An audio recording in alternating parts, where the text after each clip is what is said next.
অত্যাচারিত হয়েছেন, চাকরির সমস্যা হয়েছে, ঘরে খাবার নাই, অসুখ বিসুখ হয়েছে, নানান ধরনের সমস্যায় পড়েছেন। কোনো মাজার নয়, কোনো পীর নয়, মসজিদের ভিতরে চলে যান, উজু করে মসজিদে ঢুকে 2 রাকাত কাজায়ে হাজাতের নামাজ পড়েন। রাসূলুল্লাহর উপরে যখনই বিপদ হতো তিনি নামাজে দাঁড়ায় যেতেন। সুবহানাল্লাহ বলো। আপনি কেন যাবেন একটা কবরের কাছে? আপনার সাহায্য কামনার জন্য কোনো পীর নয়, আপনার সাহায্যের জন্য কোনো কবর নয়, সাহায্য পাওয়ার জন্য কে? আল্লাহ চান আপনার ঈমানটা খালেস হোক। আল্লাহ তাআলা এটা বরদাস্ত করতে পারেন না যে মানুষ কারো কাছে গিয়া আরেকজনের কাছে গিয়ে নথি স্বীকার করুক। আল্লাহ সহ্য করেন না। ইন্না শিরকা লাযুলমুন আযীম, শিরক হচ্ছে মস্ত বড় জুলম, অত্যাচার। আল্লাহ সব থেকে অপছন্দ করেন কোন গুনাহ বলেন? শিরক। আল্লাহ সহ্যই করেন না। কেন করেন না? একটা যুক্তিতে আসে।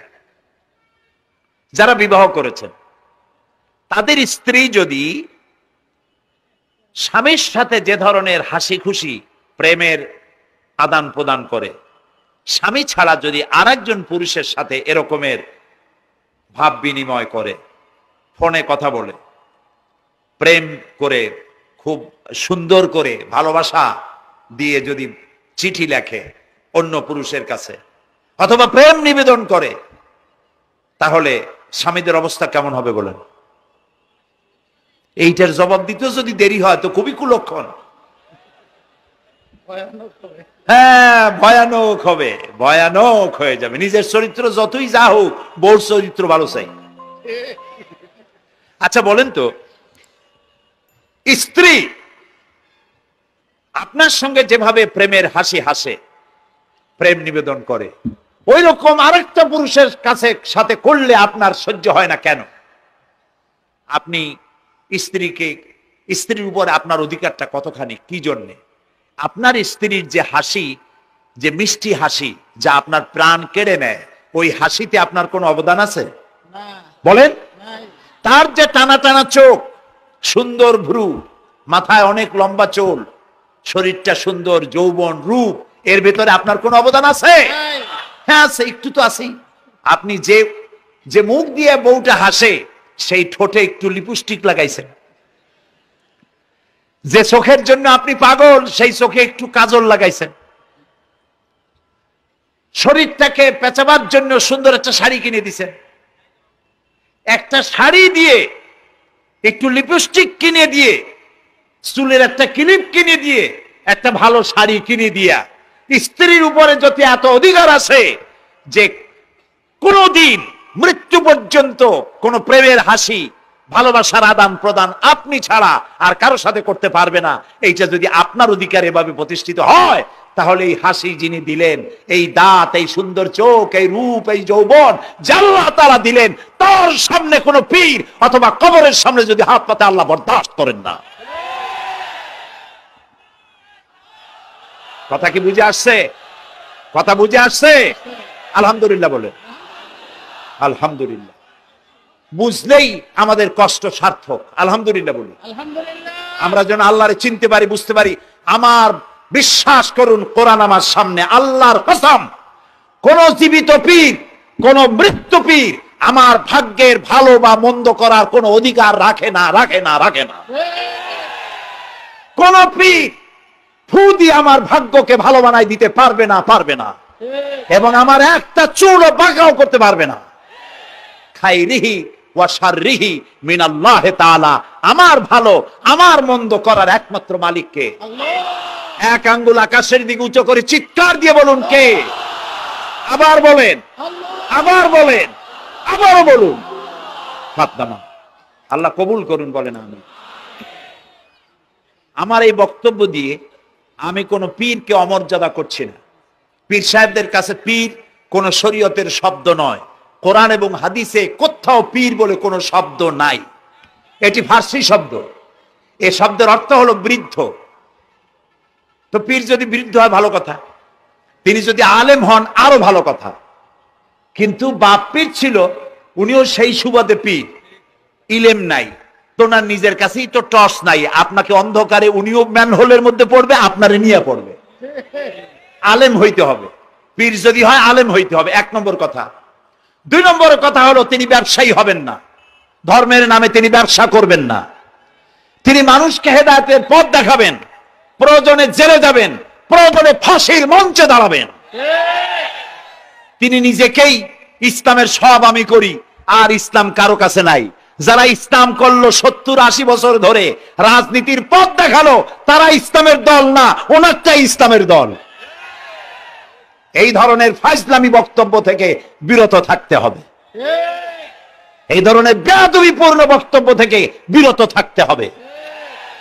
আমার দোকানে খাঁটি ঘি পাওয়া যায়, আর কারো দোকানে খাঁটি ঘি পাওয়া যায় না। ইসলাম নিয়ে এই ধরনের মনোপলি বিজনেস করতে দেওয়া হবে না। প্রিয় ভাই সব, আমরা পীর সাহেবদের চিনি। পীর ছিলেন শাহজালাল রহমতুল্লাহ আলাইহি। সুবহানাল্লাহ। যুদ্ধ করা লাগে নাই, আজান দিয়েছেন, মূর্তির মাথা ভাঙ্গা চুর চুর হয়ে পড়ে গিয়েছে। গৌর গোবিন্দ পলায়া কুল পায় নাই। লোকেরা যায় তার মাজারে গিয়ে গজাল মাছ জিয়ারত করে আসে, কিন্তু তরবারিটা দেখে আসে না। দোধারি তরবারি এখনো আছে। সুবহানাল্লাহ বলেন। পীর ছিলেন হযরতে বাহাউদ্দিন নকশবন্দি, মুজাদ্দিদ আল ফিসানি রহমতুল্লাহ আলাইহি, বড় পীর আব্দুল কাদের জিলানী রহমতুল্লাহ আলাইহি, খাজা মঈনুদ্দিন চিশতি রহমতুল্লাহ আলাইহি, শাহজাহান আলী রহমতুল্লাহ আলাইহি। কত ওলিউল্লাহর মাজার দিয়ে আমার দেশ ভরা। আলহামদুলিল্লাহ কর। আলহামদুলিল্লাহ। এরা একদিকে মানুষকে মুরিদ বানায়া মুরিদের টাকা দিয়ে নিজেদের পকেট ভরেন নাই। ওনারা এরকম করতেন না, এইরকম করতেন। আর রাসূলুল্লাহ বলেছেন এই রকমের হাতের মর্যাদা নাই, এই হাতের মর্যাদা। আমি পীর দেখছিলাম, বাইতুল শরীফের পীর হযরত শাহ আব্দুল জব্বার সাহেব, আল্লাহ তাআলা জান্নাতুল ফেরদাউসের মেহমান বানায়নি। এই বাংলাদেশে শত শত মসজিদ, মাদ্রাসার এতিমখানা তৈরি করে গেছেন। সুবহানাল্লাহ। বৃষ্টির মৌসুমে চট্টগ্রামের বাড়ি তার, 14 বছর মাদ্রাসায় ওয়াজিদিয়া চট্টগ্রামে 14 বছর বুখারী শরীফ পড়িয়েছেন। কি মানের আলেম! খালি পীর না, মুরিদরা যত টাকা দিত এই টাকা দিয়ে বড় বড় মাদ্রাসা মসজিদ করেছেন। আর বৃষ্টির সময় সাথী সঙ্গী নিয়ে বস্তি এলাকায় যেতেন, পলিথিন দিয়া ছাওয়া, বাচ্চা আর তার স্বামী নিয়ে কাতরায় এক কোনায় বসে আছে, খাবার নাই, চাউল নাই, অসুস্থ, তাদের চাউল দিয়ে আসতেন, তাদের রান্না করার শাকসবজি দিয়ে আসতেন, ওষুধ দিয়ে আসতেন, হাড়ি পাতিল দিয়ে আসতেন। বন্যা হলে, তুফান হলে টাকা উজাড় করে যা মুরিদরা দিত সবগুলি উজাড় করে মানুষের খেদমত করতেন। সুবহানাল্লাহ। কাজী যারা জামায় অনেকগুলো পকেট সমানে নিতে থাকে আর ভরতে থাকে এইভাবে করে, এই ব্যবসায়ীদেরকে পরিত্যাগ করতে হবে। পীর হচ্ছে ওই সমস্ত লোক যারা নাকি ধর্মের নামে ব্যবসা করে না, বরং আল্লাহর দ্বীনকে প্রতিষ্ঠা করার জন্য কথা বলে। প্রিয় ভাই সব, আমাদের জেহেন সাফ করতে হবে, পরিষ্কার করে বুঝতে হবে আমার ভালো আমার মন্দ কে করতে পারেন? আল্লাহ। সম্রাট শাহজাহান নাম শুনেছেন? কোথার বাদশা বলেন? দিল্লির সম্রাট। সম্রাট শাহজাহান পৃথিবী জোড়া নাম তার। কবি বলছেন, শাহনে জাহাं को जिन्हें फख्र से देते थे बाज, वाज कब्र में है सूरह अलहम्दु की मोहताज। যে শাহজাহানকে কর দিয়া ট্যাক্স দিতে পারলে জনগণ নিজেদেরকে গৌরবান্বিত বলে মনে করত, সেই শাহজাহান কবরে শুয়ে আছে, সূরা ফাতিহার মুহতাজ হয়ে আছে। সুবহানাল্লাহ। যদি কেউ আমার কবরের কাছ থেকে হেঁটে যাইতো আর একটু সূরা ইখলাস পড়ে সবরে সানি করতো, আমি কিছু পাইতাম। আহারে, এই এতিম ফকির হয়ে শুয়ে আছে। এক ফকির দিল্লি ঘুরতেছে, একজন বলছে, ভাই তোমারে তো খয়রাত করে দেখতেছি আমি সেই ছোটবেলা থেকে, খালি তুমি খয়রাত করো। একটা জিনিস আপনারা মনে রাখবেন, গরিব, আজকে যারা গরিব পরিশ্রমের মধ্য দিয়ে কালকে তারা ধনী হতে পারে, কিন্তু যারা ভিক্ষুক, যারা ভিক্ষা করে, জিন্দেগিতে কোনোদিন তারা বড় হতে পারবে না। ভিক্ষা করা যাদের অভ্যাস, জীবনেও বাড়ি করতে পারবে না, জীবনেও ধনী হইতে পারবে না, কিন্তু গরিব ধনী হইতে পারবে। কারণ হলো আল্লাহর কাছে দুইটা বৈধ জিনিস অত্যন্ত ঘৃণিত। কয়টা? একটা হলো তালাক আর একটা হলো ভিক্ষাবৃত্তি, মানুষের কাছে চাওয়া আল্লাহ পছন্দ করেন না। তো ভিক্ষুক ঘুরতেছে, একটা লোক বলল, মিয়া তোমার তো সারা জীবনই খরচ করতে দেখি। খরচ করবো না, করবো কি, যার কাছে যাই সে দেয় 4 আনা 2 আনা 1 টাকা, এর বেশি তো দেয় না, তো দিয়ে আমি কেমনে বড় লোক হবো? কয় যে তুমি বাচ্চারে চোখে দেখো না, বাচ্চারে চোখে দেখো না? কয় বাচ্চার কাছে কি আমার মতো লোক যাইতে পারে নাকি? কয় না, যাইতে হবে, যাও। বাচ্চা একবার যাবা, এমন দেওয়া দেবে জীবনে আর তোমার খরচ করা লাগবে না। পাতি শিয়ালের পিছনে ঘুরে তো লাভ নাই, পাতি শিয়ালে খায় মুরগি, তোমার একটা ঠ্যাং দেবে, দাঁতের খেলালের কাজও হবে না। বাঘের পিছনে ঘোরো, বাঘে খায় গরু আর হরিণ, একটা রান দিলে তুমি 1 সপ্তাহ খাইতে পারবে। কাজে ঘুরতে গিয়েও বোঝা উচিত কার সাথে ঘুরি। তো বলছে বাচ্চার কাছে যাও, তো বাচ্চারে পাবো কই? কই তো দেখলাম কেবল মসজিদে ঢুকলো। তারপরে ফকির গিয়ে দাঁড়ায় আছে বারান্দায়, দেখে যে উনি বাচ্চা ভেতরে বসে হাত তুলে আছে ভাবে, আর চোখ দিয়ে পানি পড়ে দাড়ি ভিজে ভিজে পড়তেছে। নামাজ শেষ করে, মোনাজাত শেষ করে বাদশা বেরিয়েছেন। কোন বাদশা? শাহজাহান। বাইরে আসার পর ফকির বলল আসসালামু আলাইকুম, বলে ফকির রওনা করছে। বাদশা বলে দাঁড়াও, তুমি যে রওনা করলা, তোমার তো ভিক্ষুক মনে হয়, আর লোকেরা যারা ভিক্ষুক না তারাও তো আমার কাছে চায়, আর তুমি তো ভিক্ষুক, চাইলে না কেন কিছু? ভিক্ষুক বলে জাহাপানা, আমি কিছু চাইতে এসেছিলাম আপনার কাছে, কিন্তু আপনার করুণ অবস্থা দেখে আমার জ্ঞানের চোখ খুলে গিয়েছে। আমি দেখতে পেলাম আমি যার কাছে চাইতে এসেছি, আমি তো কান্দি না, হাতও পাতি নাই।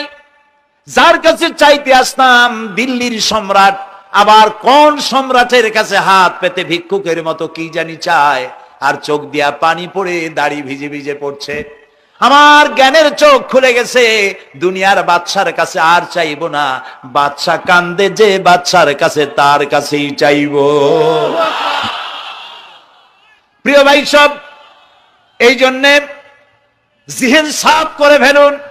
দুনিয়ার কোন মানুষের জন্য, মানুষের কাছে নয়, কোন কবরে নয়, কোন কারো কাছে নয়, আল্লাহ তাআলার কাছেই আমরা নামাজের মধ্যে ঘোষণা করেছি, ইয়াকা না'বুদু ওয়া ইয়াকা নাস্তাঈন। আল্লাহ তাআলা তোমার একমাত্র ইবাদত করি, তোমার কাছেই সাহায্য চাই। কাজেই সাহায্য আল্লাহর কাছে। কার কাছে চাইবো বলেন? আল্লাহ আমাদের ঈমান পোক্ত করে দিন। আমরা বলি আমিন, আমরা বলি আমিন। অসুখ বিসুখ হইলে পরে ধৈর্য ধরবেন। অনেক মানুষ আছে জ্বর হইলে কয় যে এত নামাজ পড়ি খালি জ্বর আমারই হয়, এত রোজা রাখি, ভালো ভালো কাম করি, আমার ছেলের অসুখ মোটে সারি না। এই জাতীয় কথা বলবেন না। মুমিনের পায়ে যদি কাঁটা ফোটে সওয়াব থেকে খালি নাই, ধৈর্য ধরতে হবে। কাঁটা ফুটছে, বলেন ইন্না লিল্লাহ। আজাবান লিল মুমিন, মুমিনের জন্য বড়ই আশ্চর্য ব্যাপার, বিপদ হইলেও শুকর আদায় করে, আর সুখে থাকলেও শুকর আদায় করে। সুবহানাল্লাহ বিহামদি। বিপদ আসলে সে বলে ইন্না লিল্লাহি, বলেন ইন্না লিল্লাহি ওয়া ইন্না ইলাইহি রাজিউন। আর যখন শান্তি আসে বলে আলহামদুলিল্লাহ। দুই অবস্থায় তার জন্য নিয়ামত আল্লাহর তরফ থেকে সে পায়, আলহামদুলিল্লাহ। প্রিয় ভাই সব, তো আল্লাহর উপর ঈমান আনার জন্য কয়টা শর্ত বলছি না? এই যে প্যাচ লেগে গেছে, কয় যে 3টা। আল্লাহর উপর ঈমান আনার জন্য শর্ত কয়টা? 4টা। 4টার বলছি কয়টা? 2টা। আরেকটা হচ্ছে আল্লাহর কুদরত, এ বিশ্বাস করা। আল্লাহর কুদরত মানে শক্তি। আল্লাহর কিছু বিশ্বাস করবেন, বলেন জোরে? শক্তি। আকাশ এবং জমিনের শক্তিশালী কে? কিন্তু আমার দেশের জনগণ, কিছু কিছু রাজনীতিবিদরা বলে জনগণই নাকি সকল ক্ষমতার, সকল শক্তির উৎস। কি পাগল! তুমি ক্ষমতার উৎস?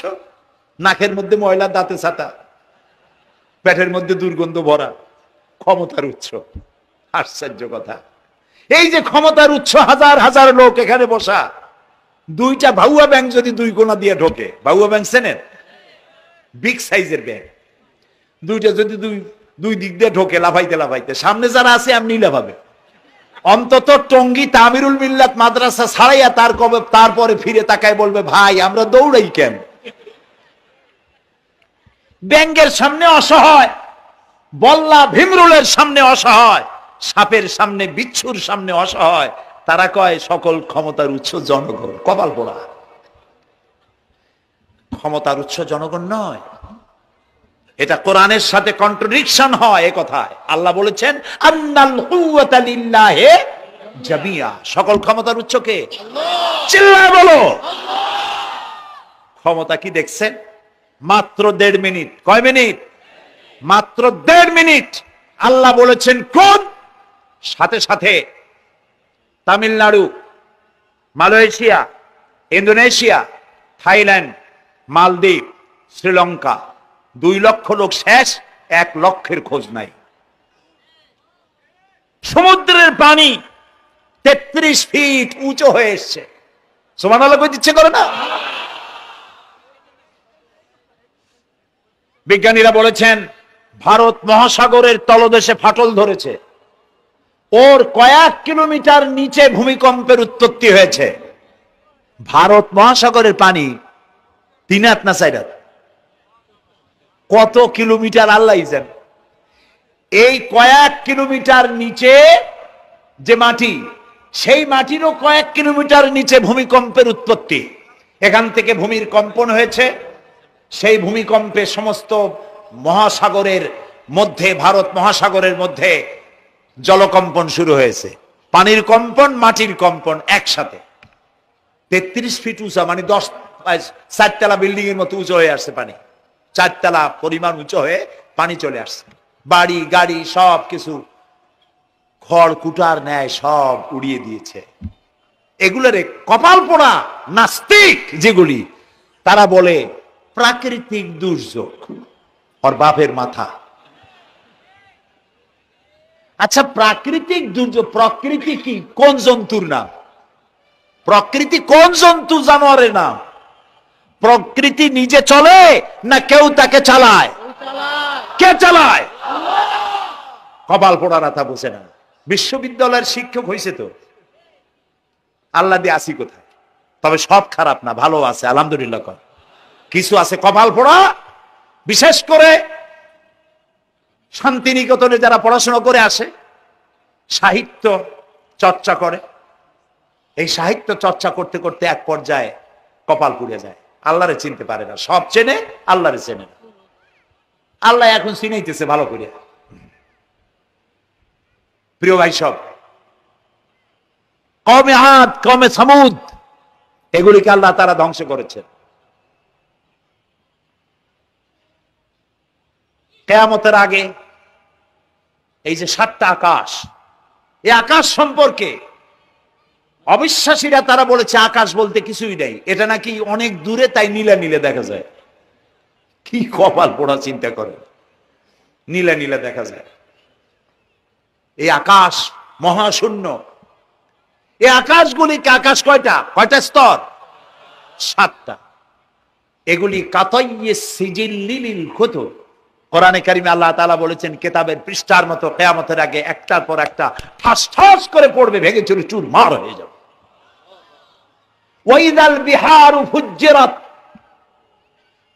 আল্লাহ তাআলা বলছেন ইদাস সামাউ ফাতারাত ওয়াইদাল কাওয়াকিবু ইনতাসারাত ওয়াইদাল বিহারু ফুজ্জিরাত।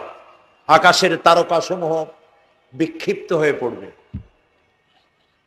অসংখ্য তারকারাজি, বিশাল বিশাল তারকা বিক্ষিপ্ত হয়ে পড়বে। চন্দ্র সূর্য একটার সাথে আরেকটা ধাক্কা লেগে চাঁদ আর সূর্য আলো হারিয়ে ফেলবে, একাকার হয়ে যাবে। পাহাড়গুলো উঁচু করে আল্লাহ তাআলা জমিনের উপরে আছাড় মারবেন, কালিহিনিল মানফুস, তুলার মতো উড়ে চলে যাবে। সুবহানাল্লাহ বলবা না? কত বড় শক্তি আল্লাহ পাকের। ওয়াইদাল বিহারু ফুজ্জিরাত, সমুদ্র সমূহ বিদীর্ণ হয়ে যাবে। সমুদ্রে যত পানি আছে সমস্ত পানিগুলি নিঃশোষিত হয়ে যাবে মাটির তলায়, এবং সেখানে অগ্নুৎপত্তি হবে। কোরআনে কারিমে আল্লাহ বলে দিয়েছেন গোটা সমুদ্রগুলিতে আগুন জ্বলতে থাকবে। এগুলি কিয়ামতের আলামত। আল্লাহ পাকের অফুরন্ত মেহেরবানি। এই যে কানের কাছ দিয়া গুলিটা চলে গেছে, কানে লাগে নাই। বাড়ির কাছ থেকে কিয়ামত হয়ে গেল, বাংলাদেশে আল্লাহ বাঁচাই দিলেন। সুবহানাল্লাহ বলো, আলহামদুলিল্লাহ বলে। আমাদের প্রতিবেশী দেশগুলিতে যেভাবে আঘাত লাগছে, ওর 1000 ভাগের 1 ভাগের আঘাত কয়েক সেকেন্ড যদি বাংলাদেশে হতো, আমাদের সব অপরিকল্পিত শহর, রাজুক পারমিশন দিয়েছে 3 তলার, করা হয়েছে 7 তলা। এইভাবে অপরিকল্পিত যত বিল্ডিং আছে এগুলি পচা সিমেন্ট দিয়ে, পচা ইট দিয়ে তৈরি করা হয়েছে। 2-3 সেকেন্ডের ভূমিকম্প যথেষ্ট এই শহর লন্ডভন্ড করে দেওয়ার। অসংখ্য মানুষ মারা যাবে, অসংখ্য বাড়ি ঘর শেষ হয়ে যাবে। এদেরকে রেস্কিউ করার মতো মডার্ন ইকুইপমেন্টসও গভর্নমেন্টের কাছে নাই। এজন্য আল্লাহর কাছে সেজদা দিয়া গুনার তওবা করতে হবে, আল্লাহ আমাদের মাফ করে দাও, আমার এই গরিব দেশটাকে কিয়ামত পর্যন্ত এই গজব থেকে বাঁচাও। প্রিয় ভাই সব, আল্লাহ তাআলার ক্ষমতার ওয়াজ আমি আজ করতে পারবো না, অনেক লম্বা হয়ে যাবে। কারণ আমাকে 3টা পুঁজির কথা তো কমসে কম বলতেই হবে, অল্প করে হলেও। শুনবেন তো? আল্লাহ তৌফিক দিক, বলেন আমিন। তো আল্লাহ তাআলার ক্ষমতায় বিশ্বাস করা, তার প্রচন্ড ক্ষমতা, যা খুশি তাই বলেন করতে পারেন। মরাকে জিন্দাকে মারতে পারেন, মরুভূমিতে ফুল ফুটাতে পারেন, সুবহানাল্লাহ, যা খুশি তাই করতে পারেন। এই শক্তি সহকারে আল্লাহকে বিশ্বাস করতে হবে। 4র্থ নম্বরে আল্লাহর হুকুম এবং হাকাম, আদেশ নিষেধ। আমি আল্লাহরে বিশ্বাস করি, এই কথার কোনো দাম নাই যদি তার আদেশ না মানি। এই কথার কোনো দাম নাই যদি তার নিষেধকে আমি আমার জীবনে প্রত্যাহার না করে চলতে পারি। মুসলমান বলে দাবি করার কোনো মূল্য নাই। একদিকে নামাজ পড়ি, আর একদিকে ওজনে কম দেয়, খাদ্যে ভেজাল দেয়, বেপরদা করি, মিথ্যা কথা বলা হয়, ওজনে কম দেয়, খাদ্যে ভেজাল দেয়, জমিনের আইল ঠালে, আমানতের খেয়ানত করে, আল্লাহর হুকুম মানা হলো না, রসুলের আদেশ মানা হলো না। আল্লাহর উপর ঈমান আনার জন্য 4র্থ শর্ত হচ্ছে আল্লাহ যা বলেছেন মাথা নত করে মেনে নিতে হবে, বলতে হবে সামি'না ওয়া আতা'না। বলেন সামি'না ওয়া আতা'না, শুনলাম আর মেনে নিলাম। বলেন তো জোরে, শুনলাম আর মেনে নিলাম। সুবহানাল্লাহ বলেন। মুমিনেরা এই প্রশ্নই করবে না মদ হারাম কেন, মুমিনেরা এই প্রশ্নই করবে না জুয়া হারাম কেন, মুমিনেরা এই প্রশ্নই করবে না জেনা হারাম কেন। একটাই জবাব, মদ হারাম কেন? আল্লাহ হারাম করেছেন তাই হারাম। জেনা হারাম কেন? আমার আল্লাহ হারাম করেছেন তাই হারাম। জুয়া হারাম কেন? আমার আল্লাহ হারাম করেছেন তাই হারাম। কোন যুক্তি নাই। যুক্তির, আল্লাহর নিষিদ্ধ জিনিসে যুক্তি তালাশ করে কেবলমাত্র শয়তান। আল্লাহর আদেশ নিষেধে যুক্তি তালাশ করে কে? শয়তান। মুমিনের কাজ হলো সামি'না, বলেন, ওয়া আতা'না, শুনলাম আর মানলাম, বাস, শেষ কথা, খালাস। এই গেল 4টি শর্ত পুরো হয়ে গেল। এই 4টি শর্ত যদি পূরণ করতে পারি তাহলে আল্লাহরে বিশ্বাস করছি এটা প্রমাণিত হবে, এটা জাস্টিফাই হবে, এটা সত্যতা প্রমাণ হবে যদি আল্লাহ হুকুম মতো। 1 নম্বরে হলো, আমি আবার কথাটা প্যাকেট করে দিই যাতে করে আপনারা বাড়ি নিয়ে যাইতে পারেন। আল্লাহর উপরে ঈমান এনেছি, এই কথাটাকে কমপ্লিট করার জন্য শর্ত কয়টা? 4টা। 1 নম্বরে আল্লাহর অস্তিত্বে বিশ্বাস, বলেন আল্লাহর অস্তিত্বে বিশ্বাস। 2 নম্বরে আল্লাহর গুণাবলীতে বিশ্বাস। 3 নম্বরে আল্লাহর ক্ষমতায় বিশ্বাস। 4 নম্বরে আল্লাহর আদেশ এবং নিষেধে বিশ্বাস, মান্য করে চলা। আল্লাহ যেন এই তৌফিক আমাদের দেয়, বলেন আমিন। আল্লাহ রাব্বুল আলামিন দুনিয়ায় শান্তি, আখিরাতে জাহান্নাম থেকে মুক্তি দেওয়ার জন্য আল্লাহ পাক আমাদেরকে একটা ব্যবসার কথা বলেছেন। ওই ব্যবসায় পুঁজি কয়টা? বলেন। 3টা পুঁজি। বলছি কয়টা? দেখেন যে কেমনি প্যাঁচ লাগে। বলছি মাত্র একটা, সে একটা ডাল বার করছি 4টা। এবার আসেন মূল পয়েন্টে। এবার দ্বিতীয় পয়েন্ট, রসুলের প্রতি ঈমান। আমরা তো রসুলের প্রতি ঈমান আনছি কিনা বলেন? রসুলের প্রতি ঈমান এনেছি। আমাদের এই ঈমান যথেষ্ট নয়, কারণ আমাদের ঈমান হলো রবিউল আউয়াল মাসে ঈমান তাজা হয়, ঠিক না? ঠিক না? রবিউল আউয়াল মাস যখন আসি, ব্যানার টানাই, শামিয়ানা টানাই, রাস্তাগুলিতে ফ্ল্যাগ লাগাই আর আলোকসজ্জা করি। মন্ত্রীরা আসেন, নেতারা আসেন, সিরাতুন নবী মাহফিলে দাঁড়ায় বলেন নবীর আদর্শ অনুসরণ করা ছাড়া উপায় নাই। অথচ ওনার পা থেকে শুরু করে মাথা পর্যন্ত নবীর আদর্শ নাই। আবার এই নেতা রামকৃষ্ণ মিশনে রামকৃষ্ণ পরমহংসদেব তার মঞ্চে গিয়ে বলেন রামকৃষ্ণের নীতির ছাড়া বিকল্প কিছুই নেই। আবার গৌতম বুদ্ধের জন্মবার্ষিকী উদযাপনের জন্য সেখানে গিয়ে বলেন গৌতম বুদ্ধের অহিংস নীতি অনুসরণ করা ছাড়া জাতির যোগীনাথ হওয়ার আর কোনো পথ নাই। যেখানে যায় সেই জায়গার বুড়ি ধরে। রবিউল আউয়াল মাস আসতে পারে, আলোকসজ্জা করে ইয়া নবী সালামু আলাইকা, ইয়া রাসূল সালামু আলাইকা। এরপরে গরম গরম জিলাপি রাসূলুল্লাহকে বুঝায় দেওয়া হলো, হে রাসূল আপনি তাকিয়ে দেখেন কত মহব্বত আপনারে করি, আপনার মহব্বতের জন্য আমাদের শহরের কোন মিষ্টির দোকানে আর মিষ্টি নাই, সব আমরা খাইয়া শেষ করছি।